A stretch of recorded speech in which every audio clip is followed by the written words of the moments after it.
Okay, we have a real treat for you today. If you go ahead and take a seat, we'll go ahead and get started.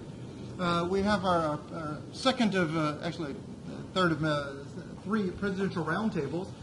Today it's entitled Trends, Concerns, and Career Trajectories in Ethnomusicology. And we've geared these presidential roundtables towards feedback from students from previous conferences.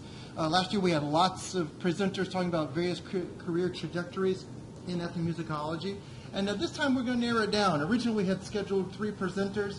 Unfortunately, Kay Chalamet will not be able to join us today. She sends her regrets and her regards. She took quite ill over the past week, and last night she phoned me and said it's just not going to be able to happen. But we'll send her our best wishes. She will be watching the recording. We are being recorded today, just so students outside or faculty outside of this meeting will be able to benefit from the valuable resources that we're going to talk about today. But without further ado, I'd like to invite our first presenter, Dr. Holly Wissler, who is joining us via Skype from Peru. Let me.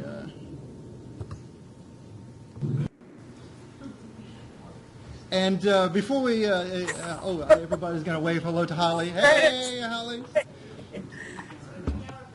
Okay. Actually, let me turn my computer around. We're dealing with several different video cameras. But if everybody wants to wave hello to Holly. Okay, great. I can see everybody. Hey. Hello. Now, let me just briefly introduce Holly Wissler. Many of you know her already. Holly originated in the United States as an applied ethnomusicologist living and working in Cusco, Peru. Her PhD was funded by the Fulbright Doctoral Dissertation Research Abroad grant, and specializes in music rituals of the indigenous Quechua group of Queros in the southern Andes of Peru. Her current works in various applied projects with the Queros and the near-extinct Huachipiri of the Amazonian Harakwat linguistic group. She is invited as cultural mediator with 4 Huachipiri to participate in the 2015 Smithsonian Folklife Festival, which will take place in June and July this summer. Holly is a guest lecturer for National Geographic and various U.S. university study abroad programs in Peru. I consider Holly to be a personal close friend and one of the leading experts in the world on the Queros community of the Altiplano. But without further ado, let's welcome Dr. Holly Wissler visiting from Cusco. Thank you. It's great to be with you today. I'm very sorry that Kay couldn't join us. There's a strange echo happening, so I'll try to not let that distract me too much. I think that what I'll do here, the echo's better now, that's great. I think that what I'll do here is basically just talk about my work in applied ethnomusicology here in Peru, the background behind it, and what I'm doing currently today, and then we'll take a question and answer and have a discussion after that. It's important, I think, for me to talk about my early years in Peru, pre-ethnomusicology, because that has everything to do with what I'm doing now in my work. I first moved to Peru in 1982 to be a whitewater rafting guide and a trek leader in the high Andes. And I was a classical flutist on the side, a very serious flutist, and so I was doing concerts in between leading treks in the Andes and leading river trips. I moved to Nepal and lived in Kathmandu for 7 years and did the same thing over there. So I was kind of a part-time musician and full-time guide working in the high Andes and the high Himalayas. I did that for 20 years. And then moved back to the U.S. in my mid to late 30s to actually go back to university. I had never finished college. I left college to move to Peru. And was just originally going to work on a degree in flute performance. And then I discovered the field of ethnomusicology that I didn't know existed, right, in my trajectory of studying flute performance. That was the field, that's when I discovered this is a way for me to bring my lives together. My lives of working with people in the Andes and the Himalayas in these high altitude, long treks, and my passion for playing the flute and passion for music. So I eventually worked on a PhD in ethnomusicology. That's where I met David.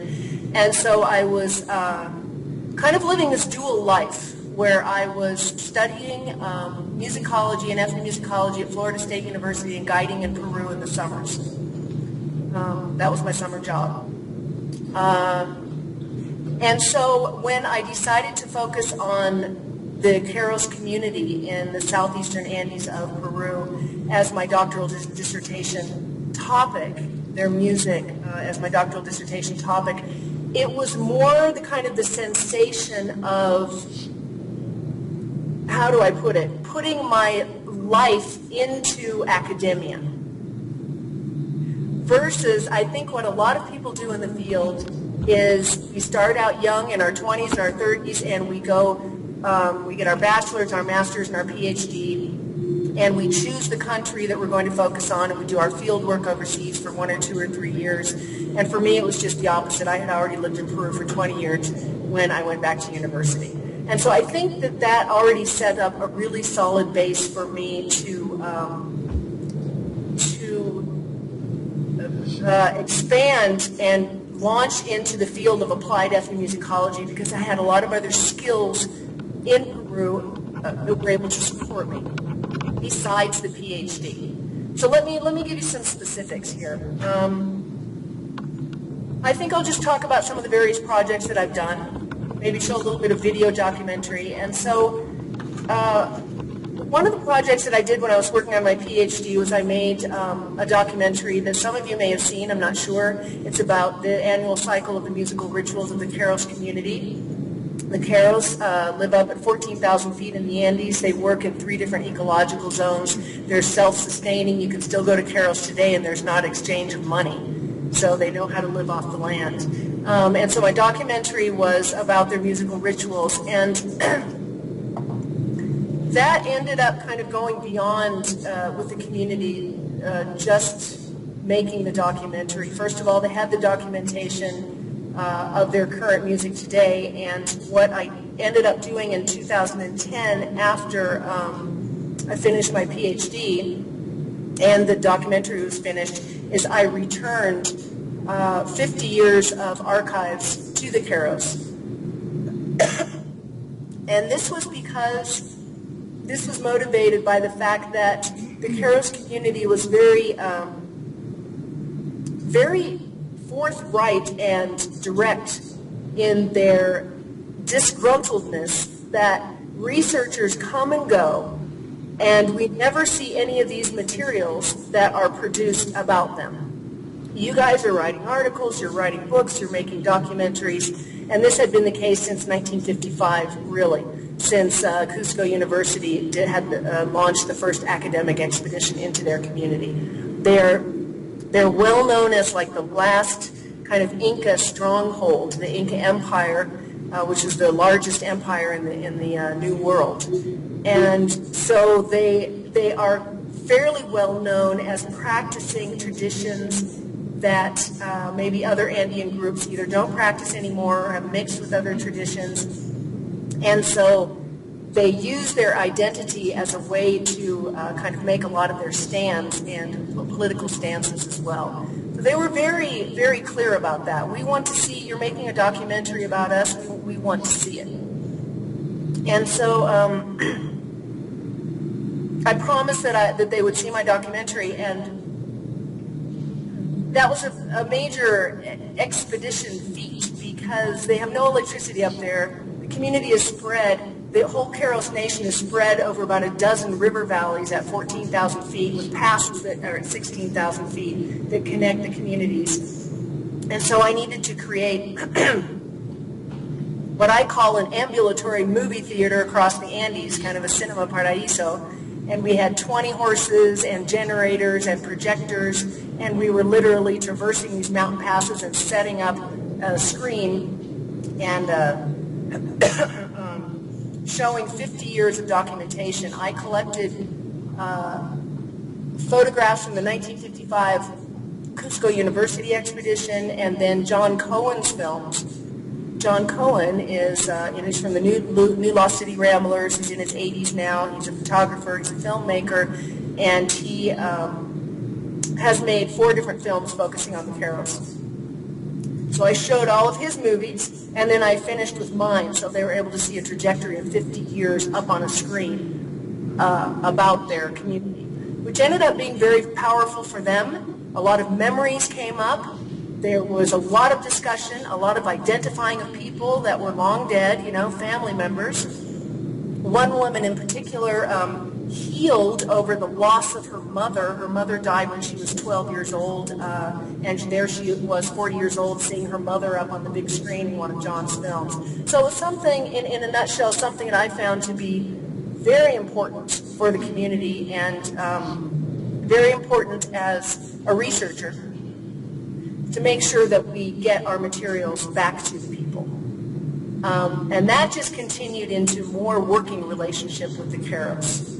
I ended up doing the same thing with the Wachipiri community, and it was the very same year, 2010, so that was like the return of archives for me. And the Wachipiri community, they're on the verge of extinction. They guess that there's somewhere between 60, maybe 100 of them left only, maybe 30 or 40 who speak the Wachipiri language. And I think maybe at this point what we'll do, David, why don't you just show the 5-minute clip, and then I'll expand on it from there. This is a Wachipiri 5 minutes? Okay. Here we go. Yeah.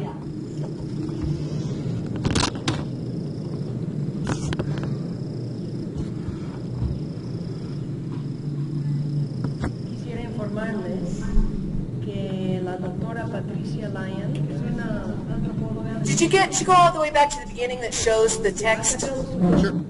Yeah. There.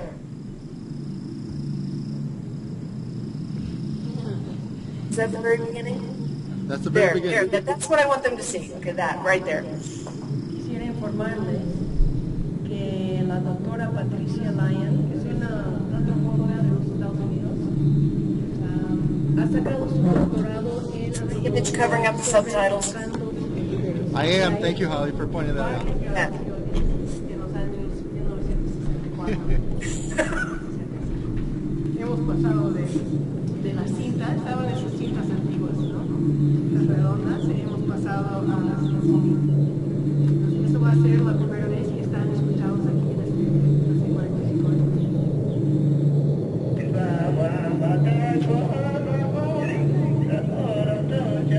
¿Eres tú cantando? ¿Ah? ¿Voces? ¿Quién va a cantar esto? No hay más. No hay más.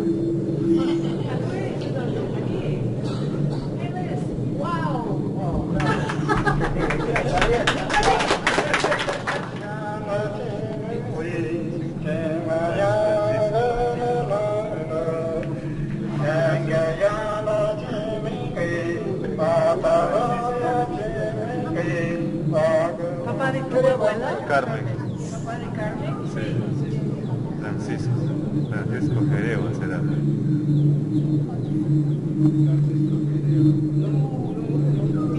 Mis bisabuelos.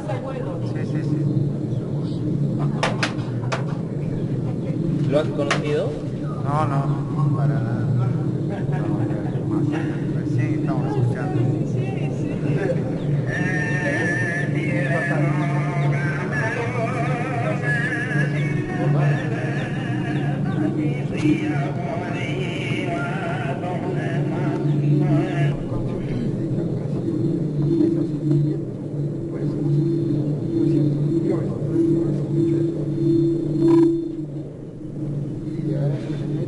Yo creo que compañeros, discúlpeme, porque nadie hace ese día, ¿no?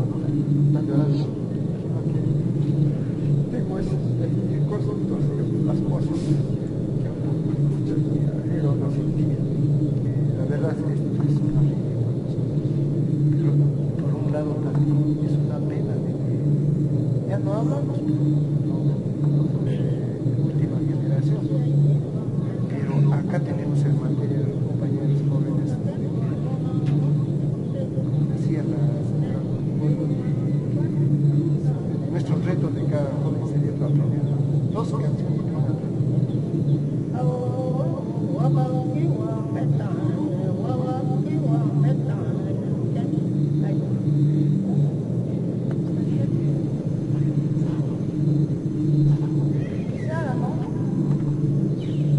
recuento de toda nuestra cultura antepasada.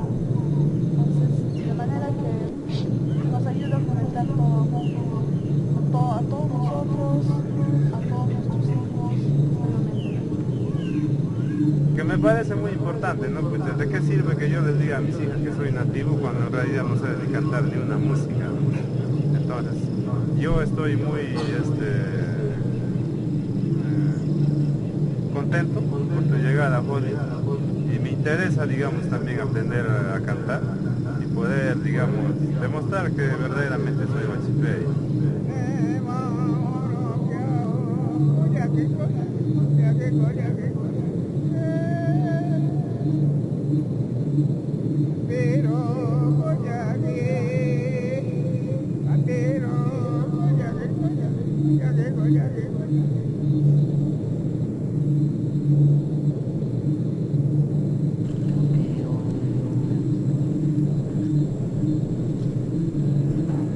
Está bien. Está bien, ¿no?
What was that? All right. Uh-oh, I think we have an advertisement here for another True video. Green presents The Yardleys. Oh,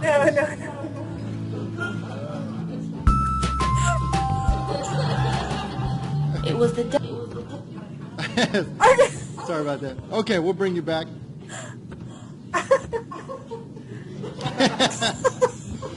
Don't you love technology? Okay, oh yeah, I love technology. Okay. So I spent about 2 years with the Trajectories, off and on leading some workshops. Ended up of the about 20 Trajectories that started out with this idea of trying to revive some songs. We came down to a very small group of 6 who were truly interested. But if you consider there's maybe 60 left, it's 10% of the population. And it was really hard to get anything going because, of course, they're just concerned about keeping their families, keeping food on the table, and they haven't sung their songs in context for over 50 years. The context is gone, which is their big communal gatherings that they used to have that they no longer have. They had a huge smallpox epidemic that wiped out hundreds of Huachiperdi in 1948 and 1950. So they're really just kind of on the verge of extinction, really. But what did come out of it was that the very small group of people that was involved in learning some of these songs really kind of had a reawakening somehow, or some kind of a spark of remembrance of Huachiperdi culture, the young people, and then old Manuel, the one who was singing there and I was recording him, he found this very deep satisfaction that people were remembering his songs, that his community was remembering and heard his songs that he had recorded with the anthropologist Patricia Lyon 50 years earlier, that most people really didn't know existed.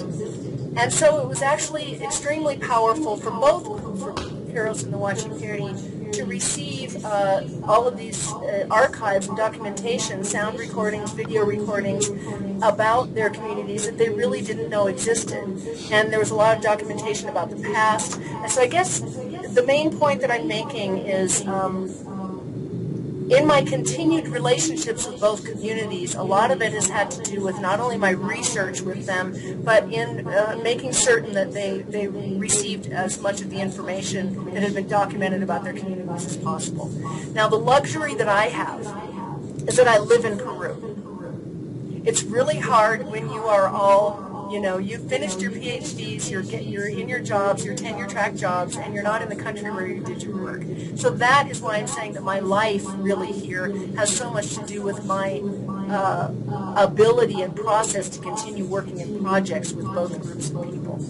Right? And also both groups, I mean, one is way up high in the mountains, the Keros and the Huachiperdi are way down in the jungle, and I had already had 20 years of either leading river trips in the Amazon or guiding high treks in the Amazon. So I was already just kind of taking one more deep leap into working with the culture in areas that I was already extremely familiar with. What has come out of our work together with the Huachiperdi is I want everybody there to know that the Smithsonian Folkline Festival this year is focusing on Peru. 105 Peruvians have been invited from all over the country to participate at the festival, and 6 of those 105 are from the Huachiperdi community.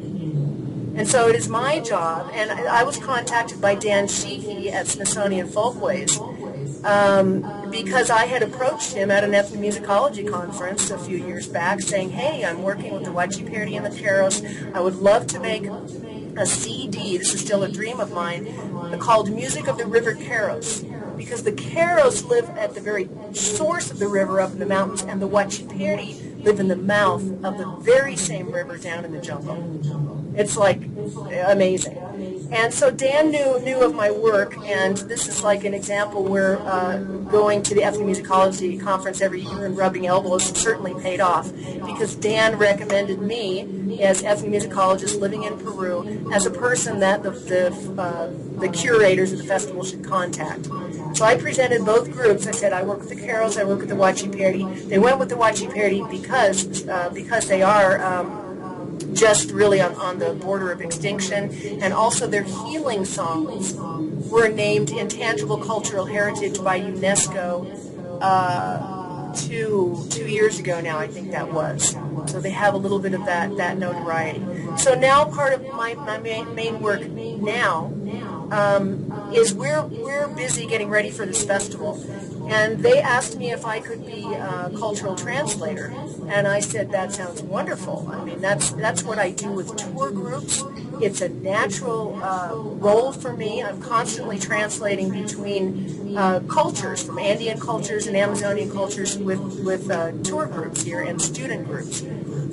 I'm finding, just so you know this, I'm finding that my work with the Smithsonian to prepare for the festival has gone way beyond anything to do with ethnomusicology, and I'm also doing logistics, visas, passports, export, liaisoning with the Department of Horticulture, which healing plants can we bring up, looking up their scientific names. I can't tell you the amount of things that I'm doing that really I didn't imagine that I would be doing. So I think that this comes into the realm, at least in my work, it has come into the realm of being applied ethnomusicologist and being just overall logistics coordinator for everything to get these people to the Smithsonian Folklife Festival. And again, that is an extension of the 20 and now 30 years of working in tourism here in Peru and in Nepal. I'm used to having to call up, the bureaucratic people and pull strings and get things done, because that's been my work in tourism. So I'll finish with one more thing here, and then I think I'll open it to questions. Another part of my work here is I have just been hired by a local tour company to be, I guess I would be called the local expert. And really what I'm doing mostly with them is meeting with either tour groups or U.S. study abroad groups, UC Davis, Iowa State, numerous universities, and we're holding little exchange sessions between the Keros and these groups.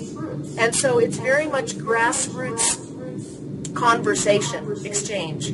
So what I do is I usually show a PowerPoint. We have a couple of hours with this group of tourists or group of students. And if it's a group of tourists, then I particularly focus on the Inca history and the Inca culture, because mostly they're coming here to see Machu Picchu, these fantastic Inca ruins, but they don't really, your standard tour, you don't really get a sense that there's a very live and vibrant Andean culture. And so I want people to know that these beautiful stones that they will be seeing are not just dead rocks in history, you know, of the magnificent Inca Empire, but there's a thread, you know, continuum of current vibrant Andean culture. And so we learn about Inca history, and then I tie up some of the belief systems, the major cosmological beliefs that held the Inca Empire and that still hold up the Keros people today. Then we hear a couple of songs with the group of Keros, and then for about half an hour, sometimes an hour, I just facilitate a conversation between Quechua and English, right? And very often people go away, the tourists or the students go away feeling like they've met the real people of the country. They've just had a conversation. They also have some kind of stereotypes that are like debunked or demystified. They're not the poor Andean illiterate culture. You know, sometimes people come with these ideas, but they get a real hands-on, face-to-face, direct dialogue. And it also helps the Keros as well. It serves the Keros as well because they end up asking the students in the tour groups about their lives and what do you do and what are your concerns. And quite often we discover that we find that we have the same concerns. They're just, you know, a whole different package and manifested differently. And so I just finished a chapter for the Oxford Handbook of Applied Ethnomusicology, which is coming out, I think, in August. Edited by Jeff Titan and Spanibor Petten. And a lot of a part of that article talks about this tourism work, the Keros, indigenous tourism, and talking about some models that I think that don't work as well, especially when you go beyond a small group level. I'm really pushing for face-to-face grassroots kind of conversations versus big stagings that sometimes we lose the authenticity of the musical presentation, and so we don't have direct conversation with people. And so that's what I'm doing a lot today. Is I'm doing guest lectures with the Keros, which it's benefiting them not only monetarily, but everybody comes away with some kind of deep satisfaction. And I'm working on the Smithsonian Folklife Festival with the Huachiperi.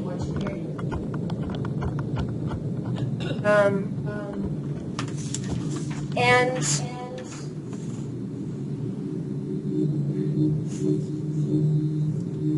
what it means is that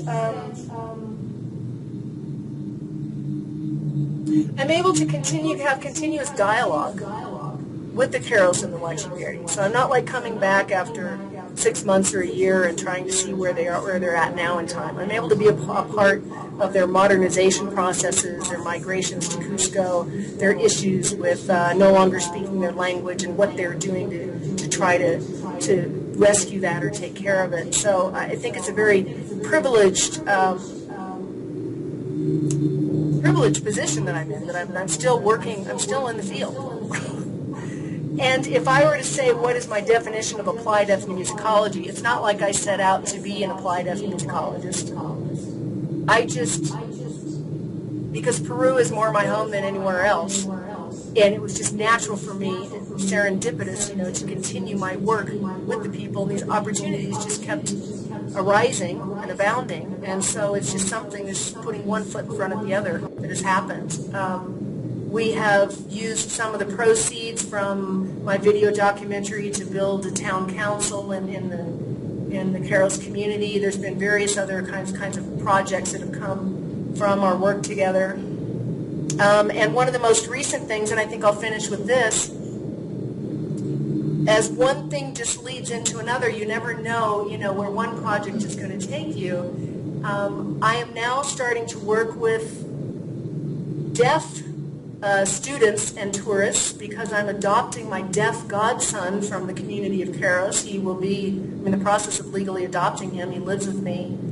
And I gave him some cajon lessons, which is the cajon. You sit on the box and it's vibrating. It's a typical Peruvian instrument. And that seemed to give him some kind of a sense of rhythm and vibration and stimulation that seemed to be very good for him. And so I have a group of about 15 high school age deaf students coming down from the U.S., coming to Peru in August, and we're going to do a big cajon workshop with some Afro-Peruvian musicians here, with the deaf group coming from the U.S., and with some about 15 deaf adolescents in Lima.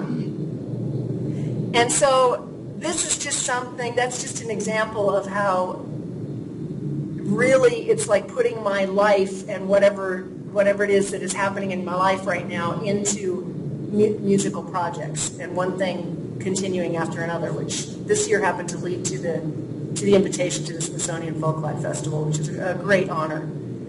And I think I'll just leave it at that. I'm sure there's a lot of other things that I could talk about, but I think I'll take some questions. We'll just start some discussion, see where it leads. Okay, so we'll open up the floor for questions. Holly will be able to see you. I'll move the computer. We're having some weirdness with video cameras, but any questions right now?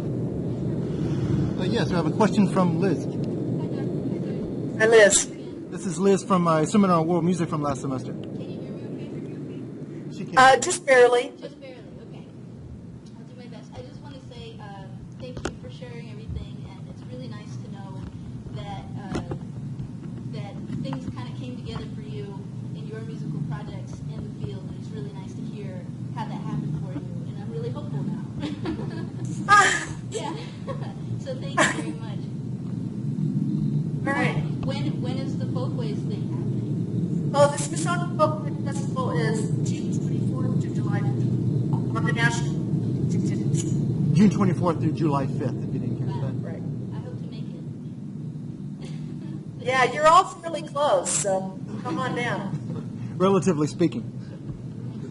Any other questions? One from Michael Birnbaum-Contero. Hi, can you hear me? Yes. I want to ask you this question, and I mean it. I feel like I sound like someone's curmudgeonly father. I am actually someone's curmudgeonly father, but the curmudgeonly father of someone much older. When I ask you this, how does it work economically for you, and how do you, I mean, a lot of us have ongoing relationships with the place that we do our field work, and I at least feel very sort of conflicted about the pros and cons of being here in the States with an institutional job that has a certain amount of stability and so on, versus being there. And I'm just curious how it works for you in terms of your life. Do you work off of grants? Are you able to sort of string together from the tourist stuff, sort of primarily in terms of just your income and your daily life? How does that work? Okay. Up until this year, it was a lot of piecing it together, and completely freelance. And so I would be hired to do these lectures that I described, and I would be paid per lecture. I still guide treks in the Andes, so I would lead 3 or 4 long treks a year, which would be a chunk of money. And then there would be long times, sections where I would just have to live off of savings. Very frustrating, and you have to be very creative. And this year, things just came together with me with this tour company that I was talking about that hired me. Now they're paying me a salary. This is the first time I think I've had a salary in my... No, that's not true. I had it once before I had a salary. But I have a salary this year because they recognized my work with the Caros, and they wanted to keep me as their local expert and not have, spread myself too thin. So they're basically paying me a retainer to be like their employee. But it means that I'm just still doing the lecture thing, but I do it through them. Do other Peruvians who understand you as like taking local jobs, are there Peruvian academics or people within the community who sort of understand you as an interloper, or like how can they give her the job when there are Peruvians here who could do the same thing? Which I'm sure that's not true, but do you have sort of pushback from people there? Actually, I don't. That's the short answer. I mean, I have felt because I've lived here for so long, I mean, I'm going on 33 years, you know, that people in the community know me, and oh yeah, there's Holly does her thing, and X person does their thing, and everybody else does their thing. So I'm just part of the whole fabric. I've never felt that. In fact, I felt kind of the opposite, where some people have, well, getting so into the Keros community, I think I had the advantage actually being a woman and being a foreigner. I think it's harder for a woman, or especially a man from Cusco, to go into a place like Keros and do the work that I did. And part of my work was I dressed as a Keros woman for 2 years and sang with them in every one of their musical rituals. So I was participating and getting in there on levels that I think would have been harder for other people to be allowed to, because there's a lot of mistrust, you know, because of the history here and discrimination. And so I'm only mentioning that because I think people, the anthropologists here and some of the people who work in tourism and who work in the university faculty recognize that I have been able to bring some knowledge or shed some light through my experiences being with Keros that they possibly couldn't have. So there's an appreciation. I don't know what they're saying behind my back. Okay. But I haven't heard. Questions? Yes, go ahead. So I'm interested in, I work in Mongolia, and over there the key word is heritage development. And Yeah. a lot of that happens through government-sponsored initiatives, the Government Office for Cultural Heritage, cultural policy as well, there's independent NGOs, and basically there's an array of like institutions and NGOs doing work that is similar, if not the same, as what you're doing, except Yes. in terms of relationship to the community. Of course, there's a difference. They're not. It's an institution acting, and so how do you perceive the presences of those such institutions as they exist in Peru and your relationship to them, and why you've chosen your approach versus the Right. sort of communal approach versus an institutional approach? Right. Actually, I was involved with the Ministry of Culture for a couple of years. One of them was writing co-author on the petition by the Ministry of Culture that the Keros songs be placed or nominated to the list of intangible cultural heritage, the UNESCO list.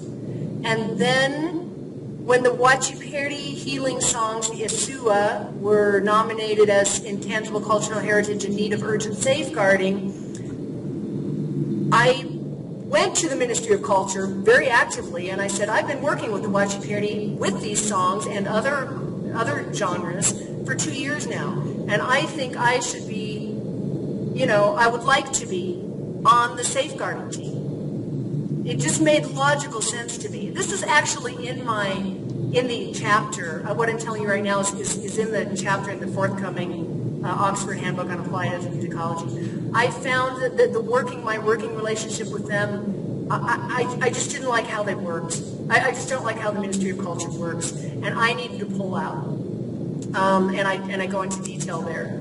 And that was a very frustrating situation for me. And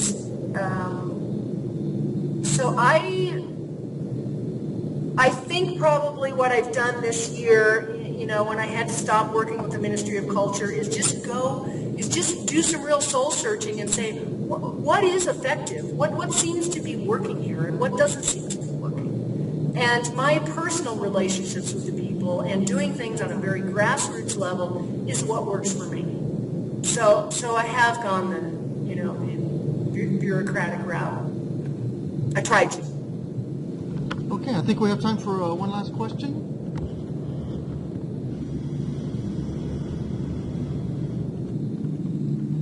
Actually, Holly, I have a question, if you don't mind.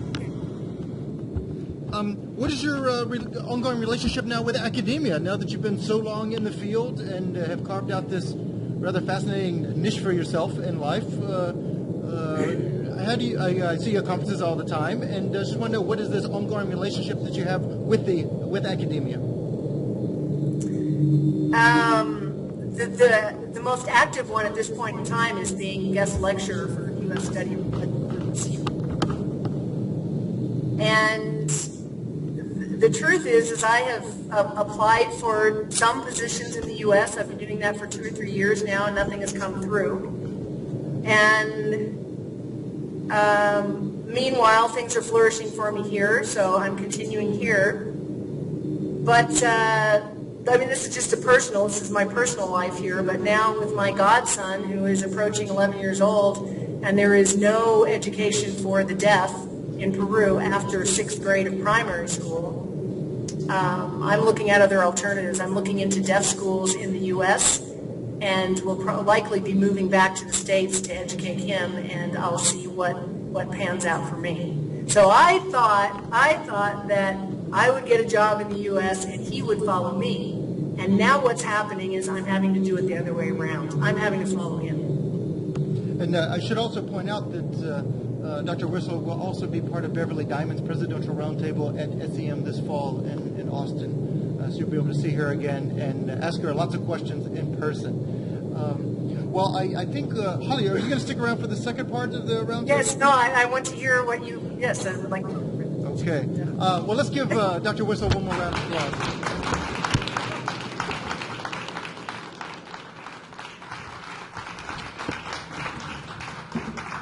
Okay, give me just a second to get move set up here. Turn me on, turn you on, or something. Put the camera on you. Oh, yeah. Okay, let me get, you can still see me? I'm going to turn the volume down because we're getting feedback on the speaker. That's fine. That's great. Oh, okay. I don't have any audio in mine. Okay, can you hear me? Can I hear you? Yes, I can hear you. Okay, perfect. Well, let me bring this up. Let me bring this down. Okay. Confirm that we're still going here with our...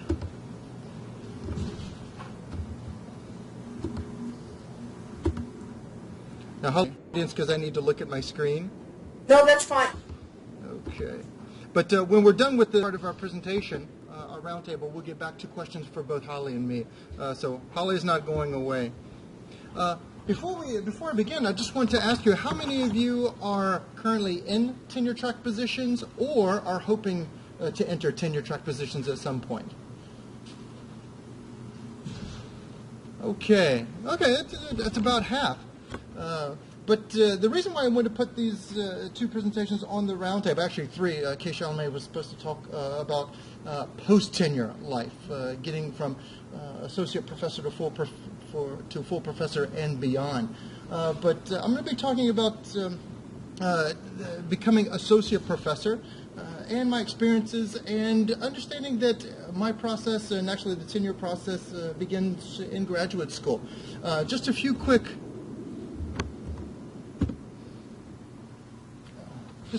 points where I am in the tenure process. I am at UMass Boston.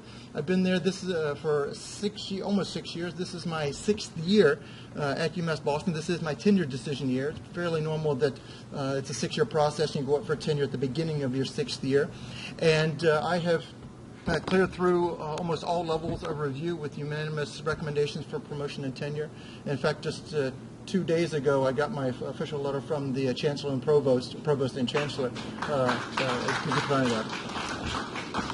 Thank you very much. It's a big milestone, and I'm happy to move on to that next stage. But a few points that I'd like to cover to talk about what tenure is, the process, what it entails, and the actual portfolio, and things to consider. And then I want to finish up talking to you today about tips. How do you plan for that tenure process? Because the stakes are pretty high. Whenever you enter that tenure track job, you automatically, as soon as your contract starts, you're put on a timeline, a very rigid timeline. There is room for negotiation of an extension of that timeline, but you become part of a timeline. And at the end of that timeline, there's a decision that has to be made by your institution and by your state if you teach at a public institution. But just to let you know that I've had a relatively smooth ride, I would say. Not too many side steps in my career trajectory. I graduated from Florida State in 2007. Holly, when did you graduate, Holly? 2009. 2009. We both were in school together, and I started dissertating while I was working. I left Florida State ABD. I started at Middle Tennessee State University and did my dissertation on a Nashville commercial music topic. So I was dissertating while working. That was my first non-tenure track job, full-time non-tenure track. And then I was on the job market, and then I landed the job at UMass Boston, where I've been for the last 6 years. So for some typical track, although today that's becoming a little bit less typical. The job market, as you know, is pretty difficult. Many people are taking one-year jobs, also 3-year contracts.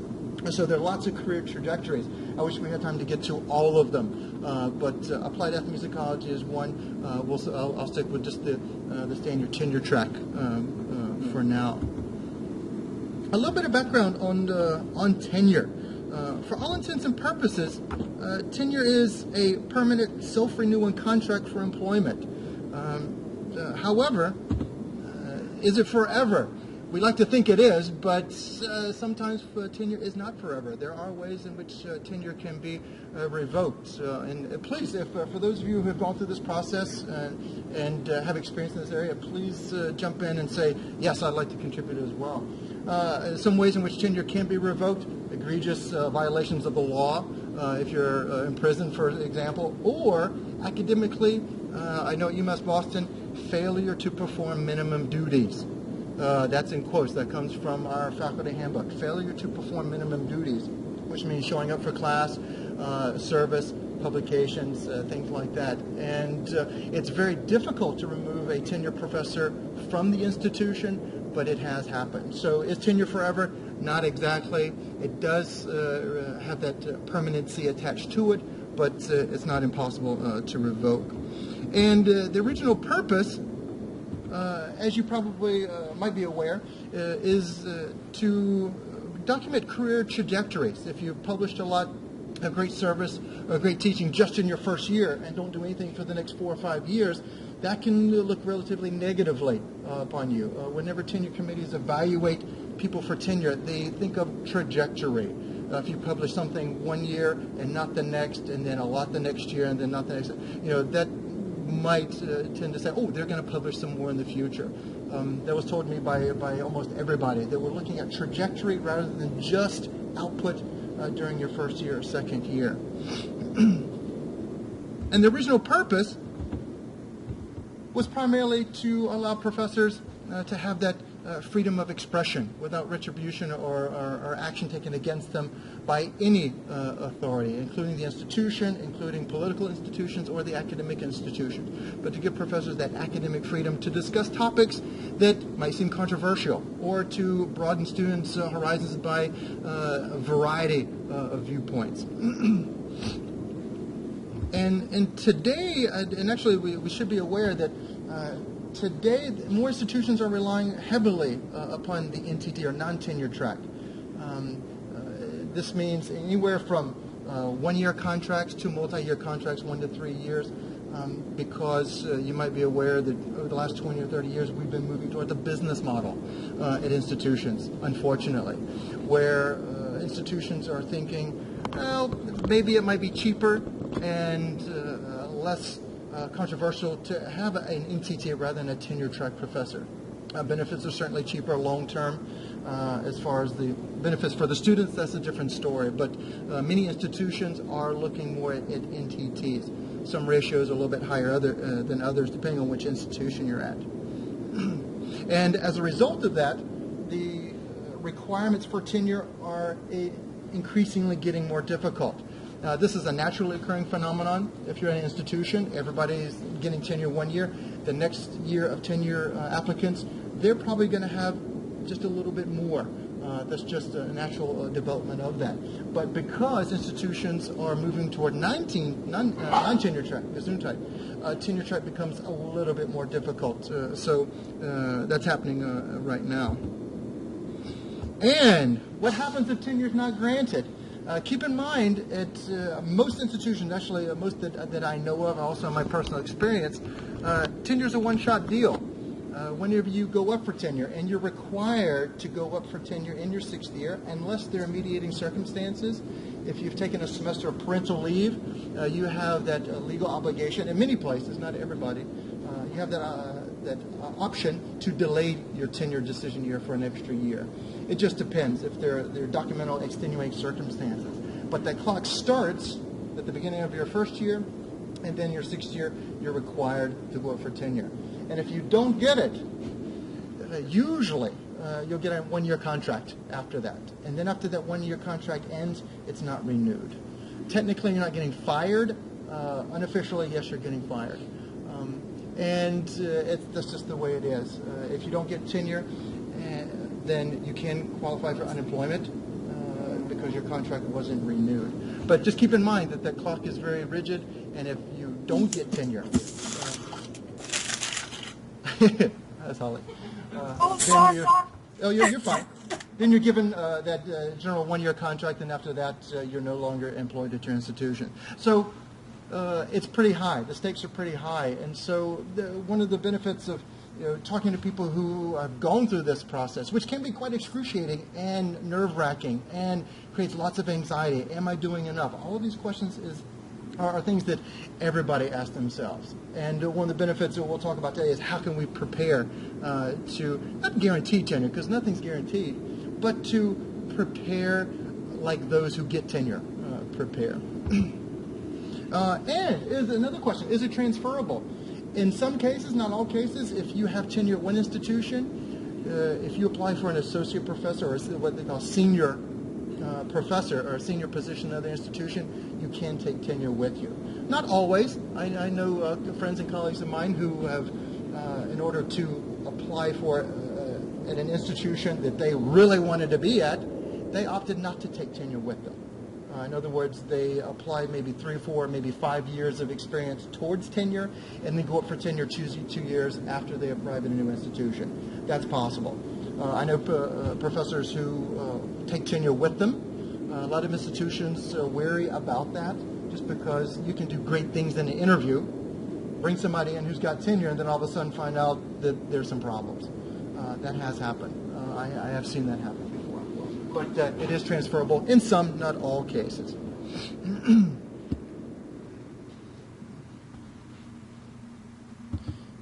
Now let's take a look at some criteria for tenure. Basically, and this is consistent that I found among most institutions, the criteria for tenure are the 3-pillar: scholarship, teaching, and service. And what's important that we should know that particularly, well, UMass Boston, but across the board, you're rated in each of these categories one of 3 ratings: not strong, strong, or excellent. And when your committees, various levels of review, take a look at your tenure portfolio, they provide a detailed written report, and then they have a final decision on each of these categories. In scholarship, are you not strong, are you strong, or are you excellent? And they have to use that terminology: excellence or strength, or lack of strength. Those are specifics.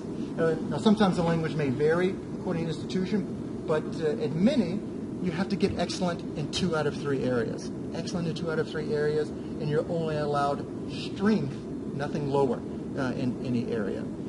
So it's pretty high stakes, which lends us to the idea that we need to begin a lot earlier in thinking about tenure and how we can not necessarily guarantee, but have a positive view of this tenure process. Because, and I've had a relatively smooth experience, but I know many people who have had unpleasant experiences. And it's a lot of stress. It's a tremendous amount of stress, knowing you've graduated, you've got a tenure track job, you've got a family to support, and your faculty mentors are saying you don't have enough scholarship, or your teaching evaluations aren't what the quality that we would expect, or service is not quite there, and then you start sweating and going to see a therapist, because knowing that, oh my gosh, next year I might not have a job is stress causing, anxiety causing. Again, evaluation, excellent, strong, or not strong. This is the terminology we use at UMass Boston that may vary at other institutions. Now, some unwritten assumptions, and this is where the tenure process becomes ambiguous, and I have to disclose that it's intentionally ambiguous. I've spoken with lots of people at other institutions, including my former dean at UMass Boston, because there is ambiguity. There's not a checklist, but there are unwritten assumptions. And how do we find out those? Ask people who have gotten tenure. Talk to the people who do those evaluations. What are the expectations at your particular institution? Also, these unwritten assumptions. How do specific universities rate these three? Is scholarship? It used to be scholarship to priority over teaching, teaching to priority over service. That's not the case everywhere. Sometimes if you're at a small liberal arts school, teaching and service are more than scholarship, where scholarship requirements are a little bit less. But I remember a colleague of mine who's teaching also actually at a small liberal arts school. They told her you could get tenure without lots of publications, but you will not get tenure with bad teaching evaluations and bad service. But it's important to know where you are, what your institution says. Most institutions say equal across the board. That's formal policy. Behind the scenes, this is where we need to find out, do we weight these a little bit different? I'm lucky at UMass Boston, we do rate them equally across the board. And here it's important to know what your university's expectations are at lots of different levels. From the entire university up to the chancellor provost level, the college, if you're in liberal arts, many of you will be, as well as departmental expectations. And also keeping in mind, these won't be the same. These won't be the same from the bottom to the top or top to the bottom. Departmental expectations, service is really important. That committee work, helping the department produce productive, successful students. Teaching, very important. Scholarship, also important. But if you're a terrible teacher or you don't do service, the department sees that and sees the ramifications of that. Provosts want to see publications. They want those books out. They want those articles out. Generally, if you're at a Research One institution or something close to that. At UMass Boston, we've been in the move towards a Research One, Carnegie Mellon Research One status since 2013, and hopefully by 2025, that's our master plan.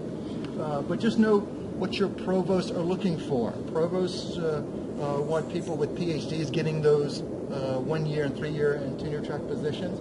They also want those books. They also want those articles because that's stuff that they use for advertising. You don't use course evaluations for advertising.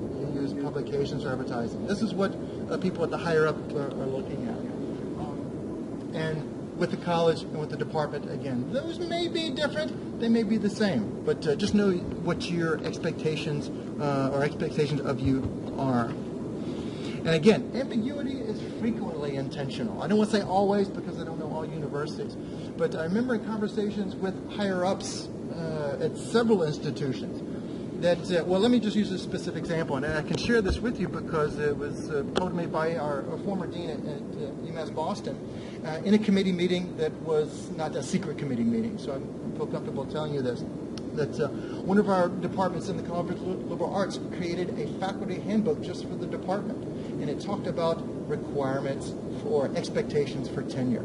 It talked about one book, 2 or 3 articles, a certain percentage of excellent and good teaching evaluations, X number of committees. It really itemized or delineated what the expectations were. The dean said, I'm not going to accept this document, and I prefer that you not generate this document and disseminate it to other departments within the College of Liberal Arts. Why? Because it takes power away from the people who make those decisions about tenure. A chair, let's say if we follow the handbook, I published a book. Well, you published a book. What press was it at? How was it reviewed? How was it written? Just the fact of publishing a book doesn't check off that criteria. And this checklist, a lot of times in many institutions, we start to use these checklists. I have to have the book. I have to have X number of articles. A colleague of mine, a friend at Indiana University, their unwritten rule was 2 books, 9 journal articles. And so you can imagine the stress that might ensue or cause trying to get that done. He got tenure. But at other institutions, again, the checklist isn't there because the chair and the dean and the provost and the collegiate personnel committee and the chancellor have to reserve that right to evaluate the quality, not just the quantity, but the quality of your output. Gender and racial discrepancy. I've seen men and women both go up for tenure and be granted tenure. I've seen men and women denied tenure. In my personal experience, I haven't seen a lot of gender discrepancy, but I have to say I am white male, so sometimes I'm just not privileged to that. The research shows, the data shows, and the legal cases show that more women are suing for not getting tenure. And if they're a tenured Carrie, please chime in your experiences. Okay. Okay. That's at the assistant going to associate. From associate to full professor, there are massive gender discrepancies. And there are reasons for this. I was recently part of our NECSEM Accreditation Committee for UMass Boston, a university-wide committee. And UMass Boston, we almost had a 2-to-1 ratio.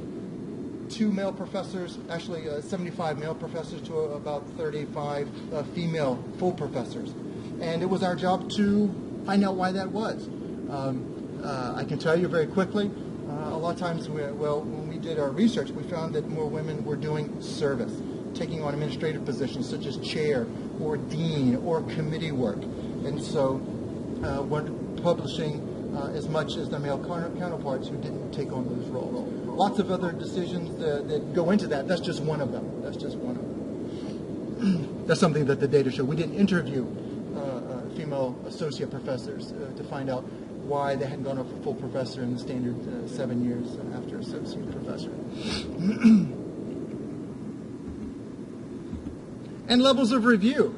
And keep in mind that there are people who know you who will be evaluating your portfolio. There are people who don't know you. And so you need to create that portfolio with everybody in mind. Know your audiences, just like a performer or a speaker.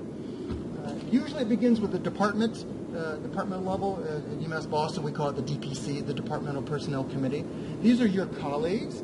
And then in addition to that, usually this is about 4 to 6, sometimes just 5 people in your department if your department's large enough. And then external reviewers. You have the opportunity to recommend external reviewers. Usually it's from 4 to 8. You create a list for external reviewers. These are names of people I think are qualified to evaluate my portfolio. And then you submit that to your committee chair. And then your committee solicits external reviewers, independent. They contact people who have the reputation of being prominent in the United States or relevant to your field of study. And they send them letters to ask them, would you consider writing or evaluating a portfolio of such a person? And you have the right, in most cases, to see that list of external reviewers and to object to any of them. Maybe if you have angered one of your colleagues or criticized someone, or you have some negative views or they have negative views before they even look at your portfolio, you can object at that level. And usually it's fairly transparent. We don't get to see the external. It's not transparent, Brown? Oh, really? Oh, interesting. Because I saw my list and I went, oh my gosh, I'm dead. No, I'm not going to say it. No, Jeff Teig was on my list of reviewers, as was, well, I'm not going to reveal anymore. But I thought, yeah, okay, there's some scholars out there. But I got positive reviews, so I'm very happy. But those external reviewers, well, let me just continue and then we'll come back. Once your department evaluates your portfolio, they get all the reviews back from external reviewers, the ones you selected, the ones that's selected by the chair of your committee. Then they formulate their report. And the report can be anywhere from 1 or 2 pages to 5 pages. I have varying levels of review.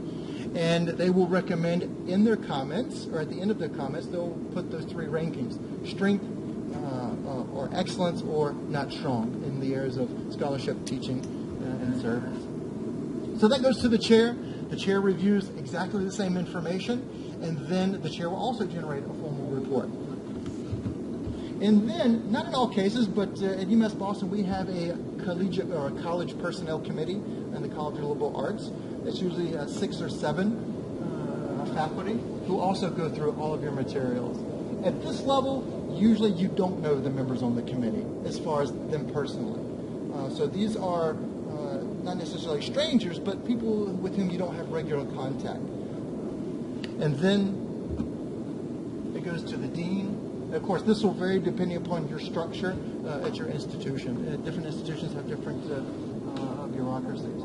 But the college dean, in our case, is over, I think, maybe 14 or 15 different departments in the College of Liberal Arts.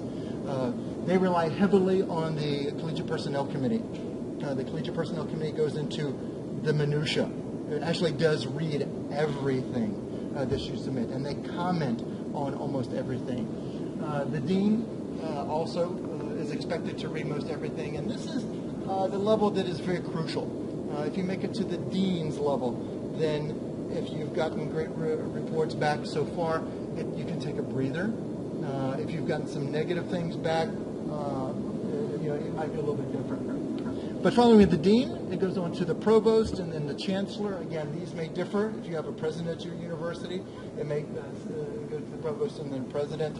At UMass Boston, since we're a public university, the next level is the president of all UMass universities. And so this person has no idea who you are. The chancellor and the provost may know who you are. Provost usually deals a lot with faculty on an intimate level, but the chancellor usually relies upon that information from the provost.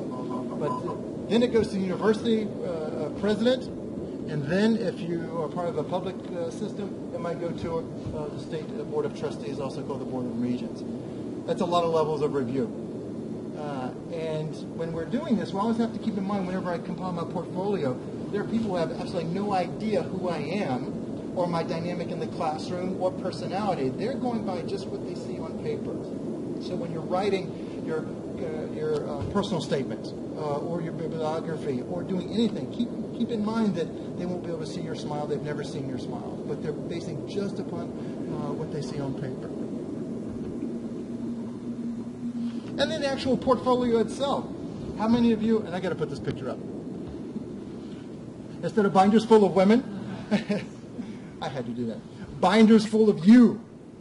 Everything about your life, your professional life, needs to be included in the portfolio.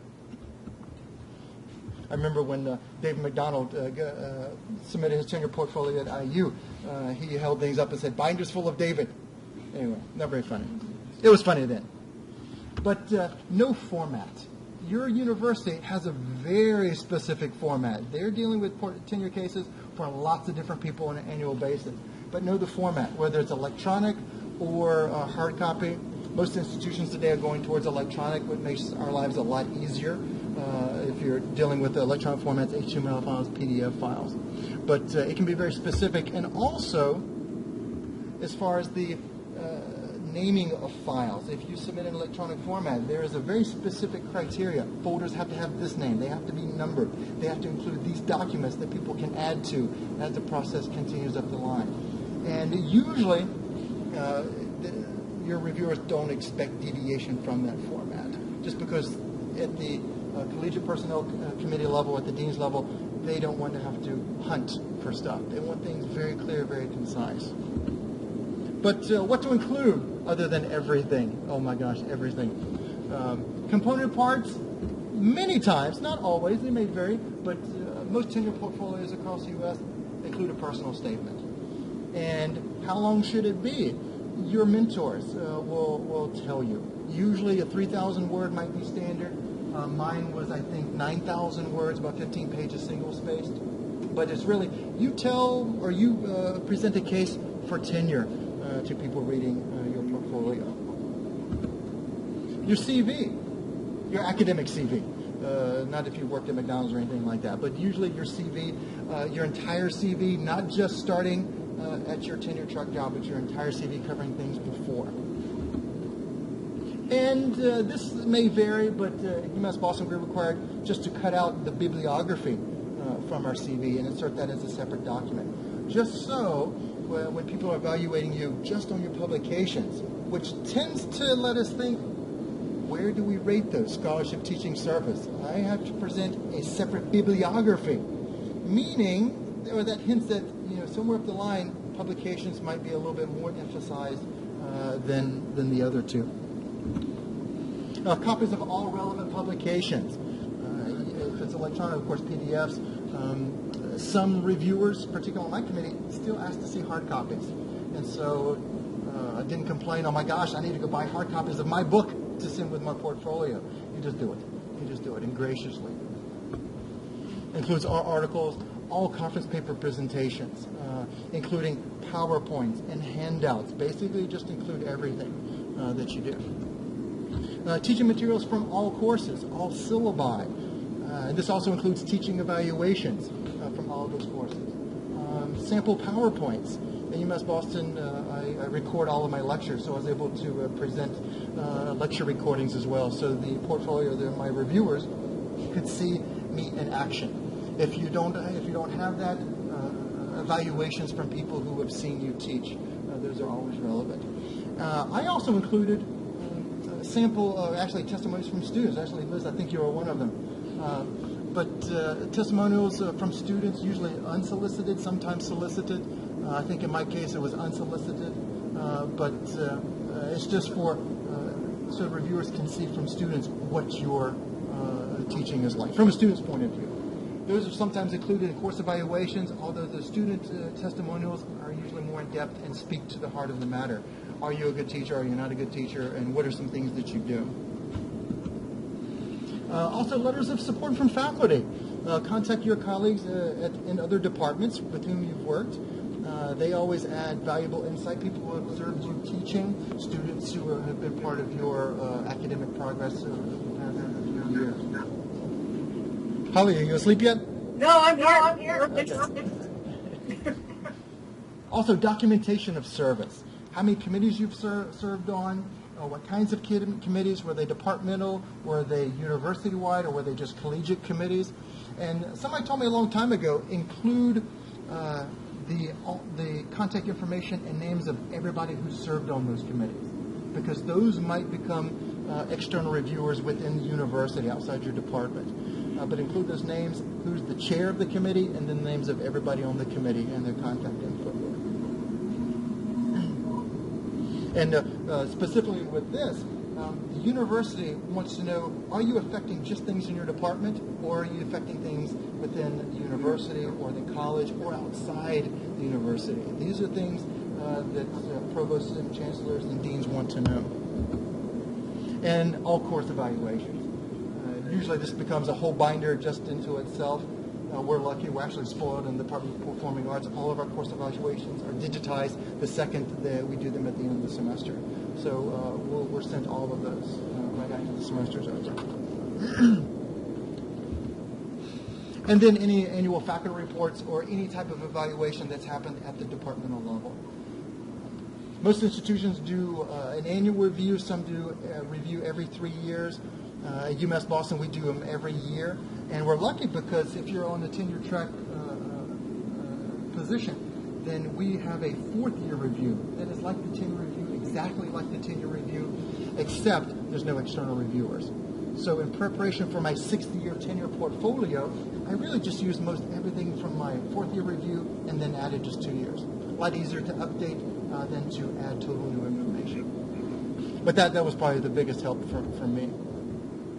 Now, getting in closing, I just want to go over a few tips and strategies that have helped me, and please chime in if you've gone through this process. I didn't realize it up until just recently that my preparation for the tenure process actually began way back in graduate school. Every email that I sent to a professor, creating those positive relationships with your professors, going to conferences, networking. Most everybody on my external reviewers, among my external reviewers, I had known or had worked with previously at conferences, and leaving those positive, lasting impressions. Also, consult a faculty mentor.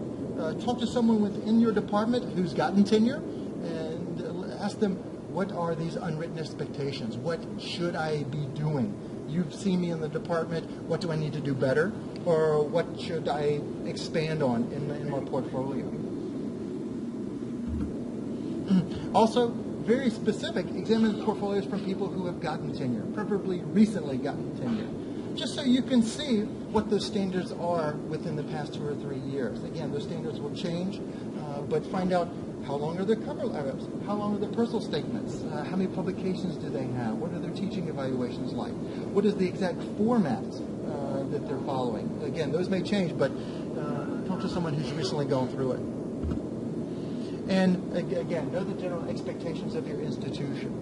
Those expectations may change, or they may vary from other institutions. They may vary within your institution.